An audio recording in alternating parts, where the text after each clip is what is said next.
Bonjour tout le monde. Bienvenue dans cette nouvelle vidéo dans laquelle nous allons parler d'une maladie, d'une épidémie. C'est génial, c'est tellement dans l'actualité, on n'entend pas du tout parler actuellement d'épidémie.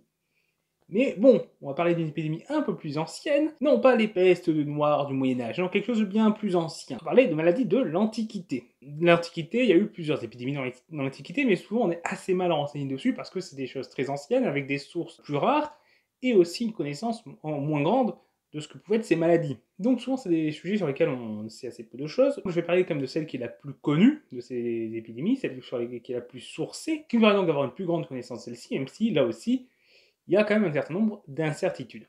Il s'agit donc de la peste antonine, qui va frapper l'Empire romain à peu près entre 165 et 180, sous les règnes de Marc Aurèle et de Comone, deux empereurs de la dynastie antonine, d'où le nom de la peste. Néanmoins, malgré son nom de peste, ce n'était pas une peste. À l'époque, le nom peste était un nom générique pour les grandes épidémies, mais de ce que l'on sait de ses symptômes, ce serait plutôt une variole, ou une maladie proche. Même si là, forcément, on n'a pas la maladie sous les yeux pour l'étudier, donc on ne peut que s'appuyer sur les descriptions de symptômes, ce qui fait qu'on n'a pas non plus de certitude sur l'identité de la maladie. Elle nous est connue donc à la fois par les descriptions du médecin Galien, qui est un médecin assez connu de l'Antiquité, qui va contribuer à essayer de soigner cette maladie, et qui va donc en profiter pour décrire ses symptômes. Mais globalement, il n'aura pas un grand succès dans ses tentatives de soins, et ce qui fait que cette maladie étant inconnue, il va pas pouvoir faire grand chose, et beaucoup de gens vont en mourir sans qu'il puisse beaucoup les sauver. On a également d'autres sources qui nous permettent d'avoir une idée qu'il se passe quelque chose durant cette période. Par exemple, il y a des oracles qui font référence à des épidémies qui sont, durant cette période, beaucoup plus nombreuses qu'en temps normal. Ce qui montre qu'il y a dans les mentalités une attention plus grande portée aux maladies qu'en temps normal.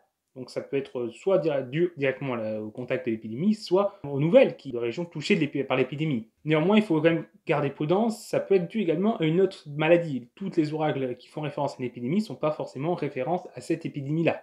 Mais, en tout cas, on sait qu'il y avait plus d'épidémies, plus de gens touchés par des maladies durant cette période que l'on sait où il y a eu la peste antonine. Donc, c'est quand même assez facile de faire le lien, au moins pour une partie d'entre elles. On peut également étudier les sépultures, qui indiquent qu'elles sont beaucoup plus nombreuses durant cette période, et on observe également que les rituels funéraires sont moins respectés, chose qui arrive souvent lorsqu'on se retrouve avec beaucoup trop de morts sur les bras à traiter, et qu'on ne doit pas le faire dans des conditions optimales. On voit également des abandons de mines, par exemple en Dacie, des constructions qui sont moins nombreuses, et on voit par exemple en Égypte des traces de villages qui sont complètement abandonnés. Vous pouvez voir à l'image à ce moment-là des chiffres qui montrent le dépeuplement de certains villages en Égypte. Mais là aussi, ces sources doivent être prises avec prudence puisqu'une épidémie n'est pas forcément le seul facteur qui explique un dépeuplement ou une baisse d'activité. Ça peut être dû à des guerres qui sont nombreuses durant cette période, ça peut être dû à des famines, ça peut être dû à des invasions.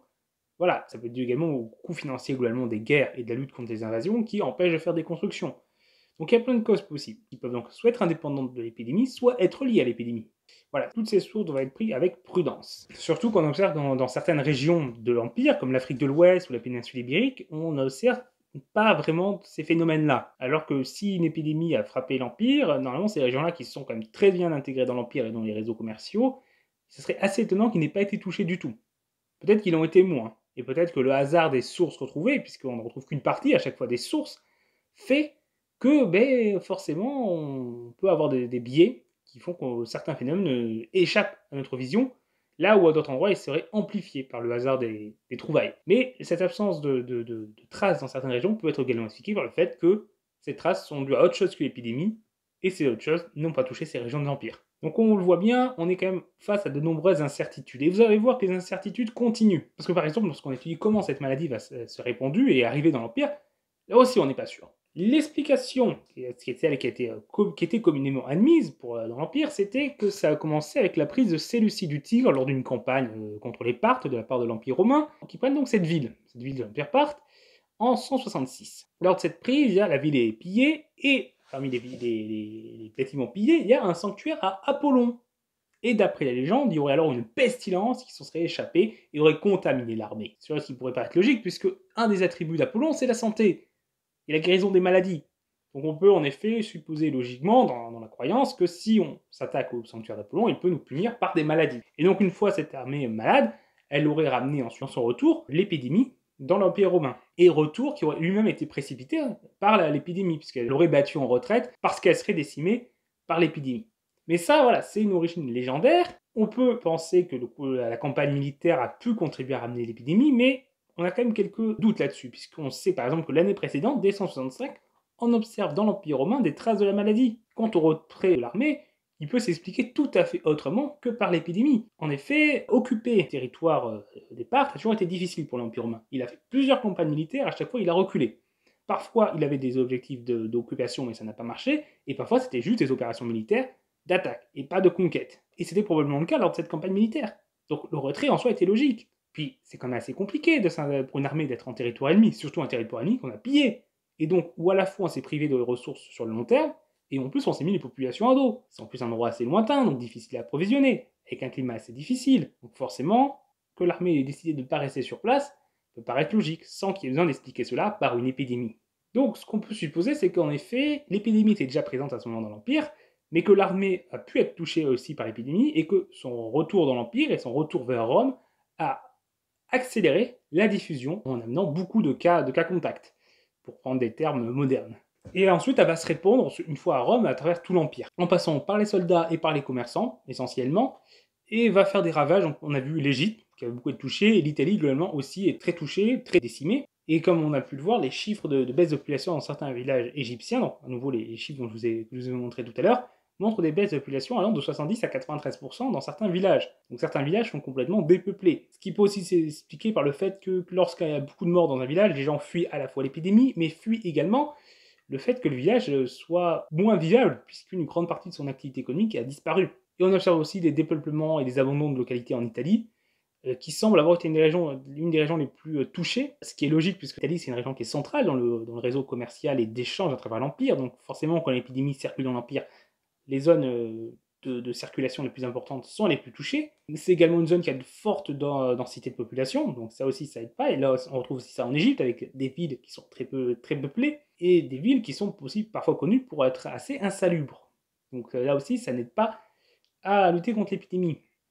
Et en plus, il peut y avoir aussi un biais des sources, puisque ce qui se passe en Italie a tendance à être plus évoqué par les sources romaines, puisque c'est le cœur de l'Empire, que ce qui va se passer dans les confins de l'Empire, ou dans les zones moins importantes. Donc ce qui peut expliquer aussi cette importance dans les sources de ce qui se passe en Italie. Et ainsi, c'est à Rome où on a le plus de traces de ce qui se passe. Par exemple, traces de l'engorgement des systèmes funéraires, avec par exemple une insuffisance des bûchers, et un abandon de pratiques funéraires. Donc forcément, Rome, c'est là où on a le plus de sources, c'est le cœur vital de l'Empire, en plus d'être la ville la plus peuplée de l'époque. Donc là aussi, la ville la plus propice à subir les effets d'une épidémie. Ainsi, au total, on estime qu'il y aurait eu entre 10 et 15% de la population de l'Empire qui serait morte durant cette peste, en plus de mortalité supplémentaire, même si les estimations peuvent être beaucoup plus larges. On a des estimations qui vont de 7 à 33%, mais les estimations les plus courantes et les plus communément admises, c'est entre 10 et 15%. Ce qui fait entre 7 et 10 millions de morts. Donc c'est pas une petite épidémie, et globalement aucune catégorie de population a été épargnée. Certes, les pauvres ont été beaucoup touchés, certes les paysans ont été beaucoup touchés, les soldats et les marchands aussi, mais l'élite a été touchée, donc il n'y aura aucune catégorie qui sera épargnée. Cette épidémie aura aussi eu un impact sur la situation militaire de l'Empire. Non seulement il y avait les guerres avec les Parthes quelques années avant, mais il y avait également des guerres en Italie du Nord face aux Marcomanns, qui sont un peuple germain. Et à ce moment-là, l'armée romaine est décimée par la maladie et par les rigueurs de l'hiver. Que les armées sont en ce moment-là dans des camps qui, d'après ce que l'on en sait, manquaient d'infrastructures pour faire face aux effets de l'épidémie. Donc l'armée a perdu beaucoup d'hommes, ce qui fait qu'elle n'est plus en mesure de livrer convenablement ses guerres, et l'empereur doit donc faire appel à des levées de troupes importantes pour compenser.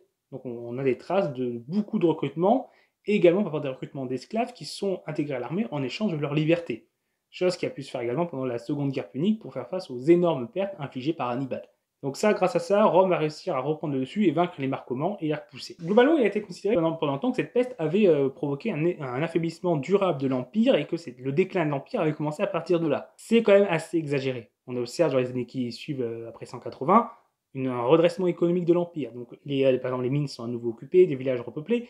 Donc, certes, l'épidémie a fait beaucoup de dégâts, mais sur la durée, l'Empire s'en est remis. Donc, voir l'affaiblissement de l'Empire dans cette épidémie semble au moins exagéré. Et que celui-ci pourrait se voir dans d'autres facteurs, notamment c'est climatique, puisque à ce moment-là, c'est la fin de la période de l'optimum climatique romain, qui est entre moins 200 et 200, c'est une période où la température était plus élevée, et qui favorisait le développement de l'agriculture dans tout l'Empire. À ce moment-là, il y a des baisses de température, ce qui fait à la fois des récoltes moins bonnes, ce qui va provoquer des disettes alimentaires, mais ça va aussi provoquer des tensions aux frontières, puisque des peuples qui ont aussi du mal à vivre du coup sur leur terre, à cause des baisses des températures, vont avoir tendance à rentrer plus dans l'Empire. Et donc les pressions aux frontières augmentent, les guerres augmentent, les coûts des guerres augmentent, et les invasions barbares qui ont eu lieu dans les années, des siècles suivants pourraient être dues à cette baisse de température. Donc, ce serait plutôt vers là qu'il faudrait rechercher la cause de l'affaiblissement de l'Empire, plus que dans l'épidémie. Maintenant on peut aussi s'intéresser à une question, c'est comment cette épidémie a été perçue par les habitants de l'Empire. Déjà, il faut savoir une chose, c'est qu'à l'époque, les maladies, on ne sait pas à quoi c'est dû. On ne sait pas que c'est des micro-organismes, des virus, des bactéries. Ça, on n'en a aucune idée. On considère que c'est un déséquilibre des humeurs qui rend malade, et que lorsqu'il y a une épidémie, c'est dû à la volonté divine, que c'est que c'est les dieux qui diffusent ces déséquilibres des humeurs. Et ce qui fait que pour y faire face, on organise des sacrifices aux dieux, on porte des amulettes aussi censées éloigner les fléaux. Donc ça, c'est quelque chose qui s'observe beaucoup plus durant cette période. On a beaucoup de traces d'amulettes durant cette période, on a également des nouveaux cultes qui émergent. Il y a les oracles dont on a parlé plus tôt, et donc voilà, il y a ce genre de réactions pour faire face à l'épidémie, et ça c'est des réactions qu'on observe également face à d'autres fléaux, comme par exemple les famines ou les guerres. Il faut également souligner une chose, c'est que si beaucoup de gens étaient touchés par la maladie, les gens n'avaient pas forcément conscience qu'il s'agissait d'une épidémie à l'échelle de l'Empire. Globalement, c'était surtout l'élite qui en avait conscience. La plupart des contemporains avaient l'impression que c'était juste une épidémie un peu forte qui nous frappait, mais comme on en avait régulièrement. Et que nous on était touchés et qu'ailleurs ça allait. Alors qu'en réalité, ça touchait plein d'endroits de l'Empire. Mais ça, cette constance est arrivée après coup, et qui pourrait expliquer aussi pourquoi les sources plus tardives ont tendance à être plus dramatiques sur l'épidémie que les sources contemporaines de l'épidémie, parce que ces sources ont une conscience de l'impact global qu'elle a eu. De plus, cette épidémie n'a probablement pas touché que l'Empire romain. Déjà, il semblerait qu'elle était présente chez les Parthes. Et on a aussi des traces durant la même période d'une maladie qui aurait touché la Chine.